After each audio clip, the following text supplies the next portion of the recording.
Association ప్రెసిడెంట్గా ఈ సమావేశానికి హాజరవడం జరిగింది. ఇక్కడ ముఖ్యంగా ఇక్కడ ఉన్న డీసీ గారిని కానీ నేను కోరేది ఏంటంటే, మీరు ఒక జీవో తీసుకొచ్చారు. ఆ జీవో లాంగ్వేజ్ ఒక్కసారి మీరు చదవండి దయచేసి. చదివితే అది కామన్ మ్యాన్కి అర్థం అవుతుందా లేదా, అది నా ఫస్ట్ సూటి ప్రశ్న. మీరు అసలు ఫస్ట్ ఆఫ్ ఆల్ జీవో తీసుకొచ్చింది కౌన్సిల్ లేని సమయంలో ఒక స్పెషల్ ఆఫీసర్ గారి హయాంలో తీసుకొచ్చారు. అది కూడా ఒక ఆర్డినెన్స్ ద్వారా తీసుకొచ్చినట్టుగా జీవోలో కనపడతా ఉంది. ఇవాళ రోజు వరకు దాన్ని చట్టం కింద మీరు చేశారా చేయలేదా అనేది ప్రజలకు తెలియదు. అది చేశారా చేయలేదా అని నేను ఫస్ట్ మిమ్మల్ని అడుగుతున్నా. యాక్ట్లో అమెండ్ అయిందా లేదా? అమెండ్ అయింది. ఏ విధంగా చేశారు? మీరు అసెంబ్లీలో పెట్టి పాస్ చేయించారా, లేకపోతే కౌన్సిల్లో పెట్టి పాస్ చేయించారా? ఒక ఆర్డినెన్స్ అంటే ఒక 6 నెలల వరకు దాని విలువ ఉంటుంది. దాని తర్వాత అది మీరు కౌన్సిల్లో అన్నా పాస్ చేయించాలి, లేదా అసెంబ్లీలో అన్నా పాస్ చేయించాలి. ఇది ఆ ఆర్డినెన్స్లో మీరు ఇచ్చిన జీవోలో ఎక్కడా కూడా ఇది చట్టం అయింది అనేది ఎక్కడా తెలపలేదు. First point. సెకండ్ పాయింట్, మీరు అసలు ప్రజలకి ఒక జీవో తీసుకొస్తే దాంట్లో ఉన్న కష్టాలు లాభాలు అనేది ప్రజలకి తెలియటం అనేది ముఖ్య ఉద్దేశంగా ఉండాలి. మీరు ఆ జీవో మొత్తం కనుక చదివితే ఒక్కొక్కళ్ళు ఇంగ్లీషు బాగా వచ్చిన వాళ్ళు కూడా 20 సార్లు చదివినా సరే మీ ఇంటర్ప్రిటేషన్ ఒక్కడికి అర్థం కాదు. మీరు ఒక్కొక్క క్లాసు తీసి ఇప్పుడు పబ్లిక్ ఎక్స్ప్లెయిన్ చేయండి. ఒక్కొక్క క్లాసులో కూడా పై క్లాసు చదివితే కింద క్లాసు కాంట్రీ, కింద క్లాసు చదివితే పై క్లాసు కాంట్రీ.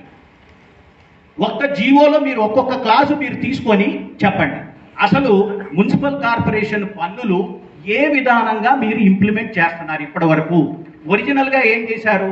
ఏమంటే ఒక బిల్డింగ్కి కనుక ఆస్తి మీద ఆదాయం వస్తే ఆ ఆదాయాన్ని ఆధారం చేసుకొని నేను పన్ను విధానం అనేది చేస్తున్నానని చెప్పారు.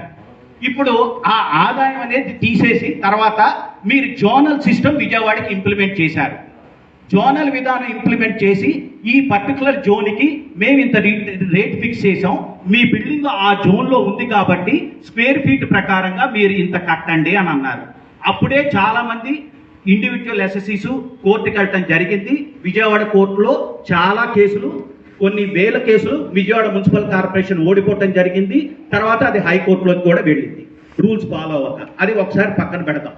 కానీ ఇక్కడ ప్రస్తుతం ఈ జీవో తీసుకొచ్చిన టైంకి ఉన్నది ఏం సిస్టము? జోనల్ సిస్టమ్ అవునా కాదా? అది నేను స్ట్రైట్గా డీసీ గారిని అడుగుతున్నా. మీరు జీవో తీసుకొచ్చే రోజుకి జోనల్ సిస్టమ్ విజయవాడలో ఉందా లేదా? ఏమండి, ఉంది కదా? సో మీ జీవోలో ఎక్కడైనా సరే మేము ఉన్న జోనల్ సిస్టమ్ని అబాలిష్ చేసేసాము, అబాలిష్ చేసేసి ఇవాళ క్యాపిటల్ వాల్యూ మీద నేను ట్యాక్స్ పొందుపరుస్తున్నానని ఎక్కడైనా ఉందా? ఒక్క మాట చూపించండి. జీవో అనేది విజయవాడ ఒక సిటీకి ఇచ్చింది కాదు కదా, స్టేట్ మొత్తానికి వచ్చిన జీవో కదా మేడం. మీరు స్టేట్ మొత్తం కాదు ఇంప్లిమెంట్. ఇప్పుడు మీరు ఇక్కడ అవగాహన సదస్సు పెట్టినప్పుడు మాకు ఉన్న డౌట్లు మీరు విజయవాడకు వచ్చిన జీవో కాదు కదా. మీరు స్టేట్ మొత్తం అంటే మీరు మొత్తం కవర్ చేయాలి కదా. ఇప్పుడు మీరు అంటే ఇప్పుడు విజయవాడ స్టేట్ లో లేదా? విజయవాడ స్టేట్ లో లేదా?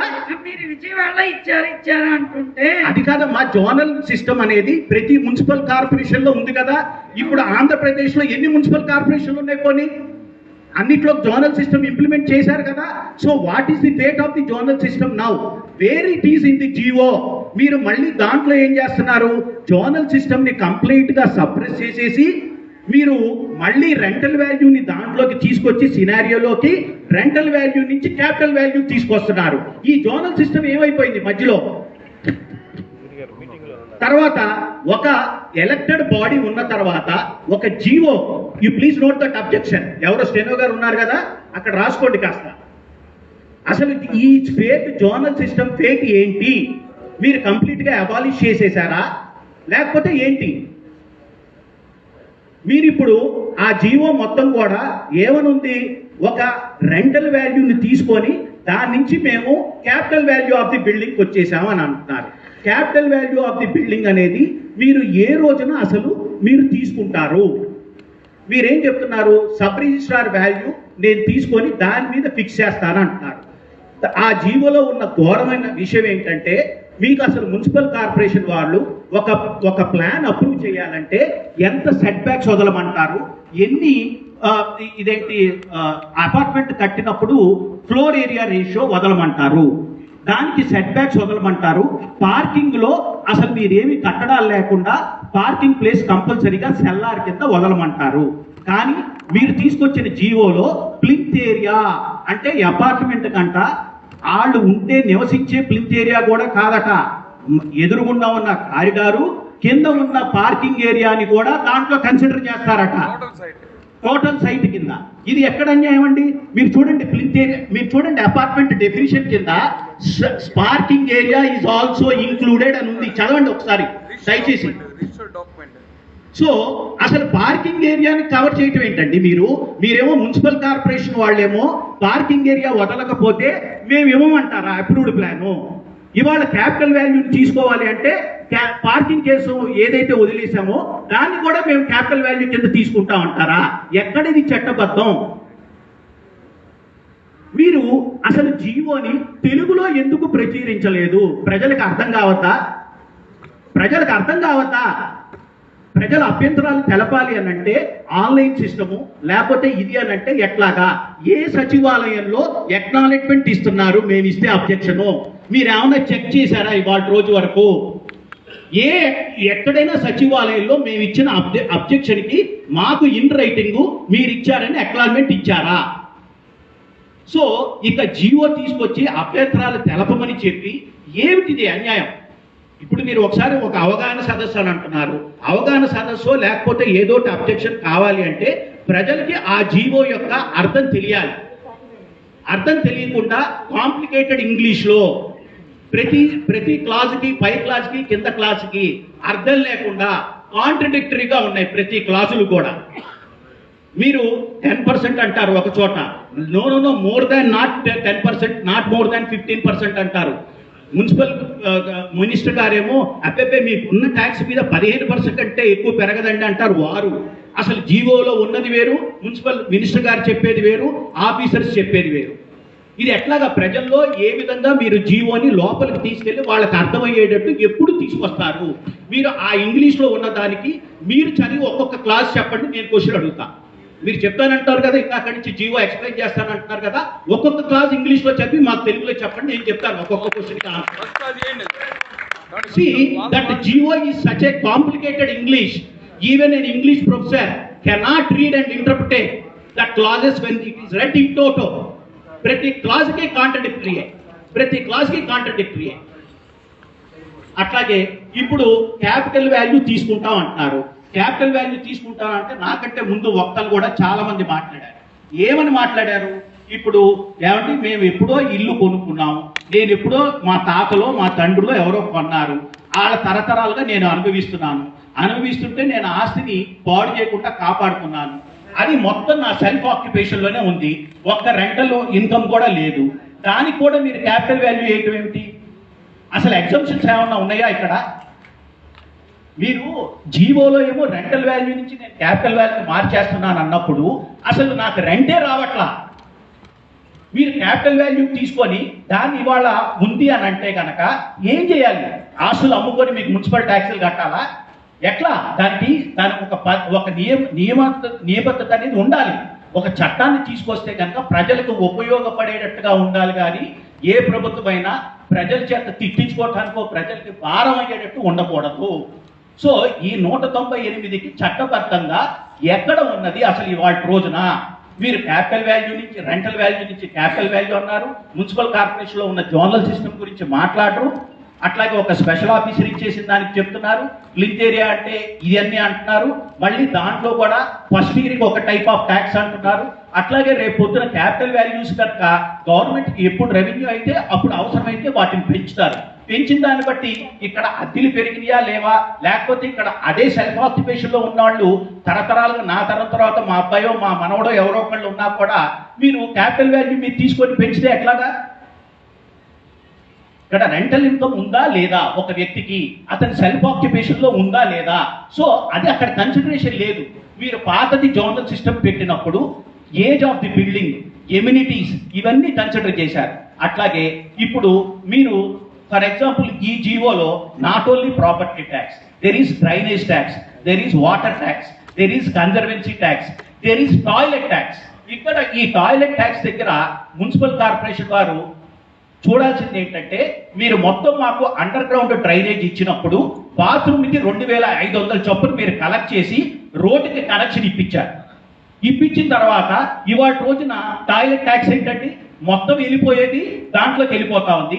ఎప్పుడైనా నిండితే కనుక మీ మున్సిపల్ కార్పొరేషన్ ఫోన్ చేస్తే ట్యాంకులు తీసుకొచ్చి రోడ్డు మీద క్లీన్ చేస్తున్నారు. ఎందుకు కట్టాలండి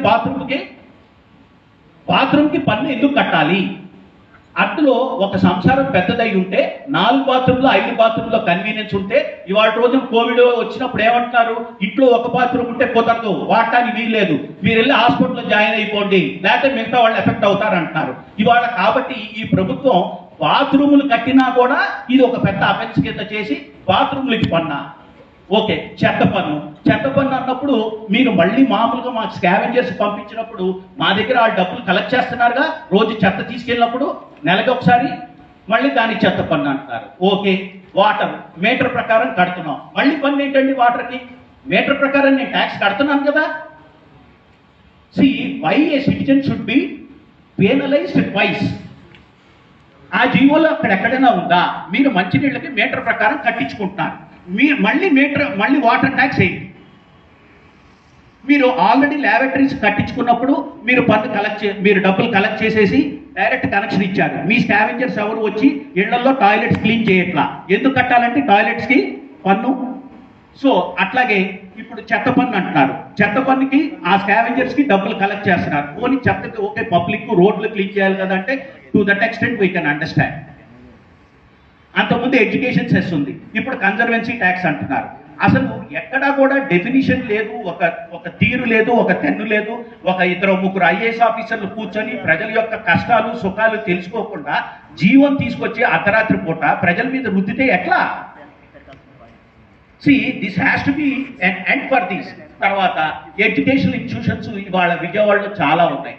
అది ఎవరో ఫిలాంథ్రపిస్ట్ ఎకరాలు డొనేట్ చేస్తే ఇవాళ వాళ్ళు రన్ చేస్తున్నారు వితౌట్ ఎనీ ప్రాఫిట్ మోటివ్. వాళ్ళకి తీసుకొచ్చి నీకు 3 ఎకరాల్లో స్థలం ఉంది కదా, ఏ ఇంజనీరింగ్ కాలేజో ఏ లా కాలేజ్ కానీ ఇవాళ విజయవాడలో 2-3 ఎకరాల్లో లేకుండా ఎక్కడుంది చెప్పండి? మీరు ఒకవేళ కనుక ఫెసిలిటీ కనుక లేకపోతే ఏఐసిటి వాళ్ళు పర్మిషన్ ఇవ్వరు, లేకపోతే ఇంకా ఏపీ టెక్నికల్ ఎడ్యుకేషన్ వాళ్ళు పర్మిషన్ ఇవ్వరు. ఒక చెంపనేమో మీరు ఇంత స్థలం ఉంటే కానీ మేము పర్మిషన్లు ఇవ్వాలంటారా, ఒక చెంపనేమో అది కట్టుబడి చేసిన తర్వాత దానికి పన్ను ఇంత వెయ్యాలని అంటారా? ఇది అక్రమమైనది. కాబట్టి ఈ జీవోలో మేము చెప్పిన పాయింట్స్ అన్ని తీసుకొని ముందు మున్సిపల్ కార్పొరేషన్ వారు చేయాల్సింది ఏంటంటే, ఇది చాలా తక్కువ సమయం ఇచ్చారు, ప్లస్ ఆ అభ్యంతరాలు అనేది ఆ జీవో ఇంగ్లీష్లో రాయటం అనేది చాలా దుర్మార్గమైన విషయం. అది ప్రజలకు అర్థం కావాల్సింది. అసలు జీవో అసలు పేపర్లో ఎక్కడ పబ్లికేషన్ అయిందంటే ఇంత చిన్న అక్షరాలతో ఒక ఇంగ్లీష్ పేపర్లో ప్రింట్ చేసి పారేశారు. అసలు కనీసం అది చదవటానికి కూడా వీలు లేని విధంగా ప్రింట్ చేశారు.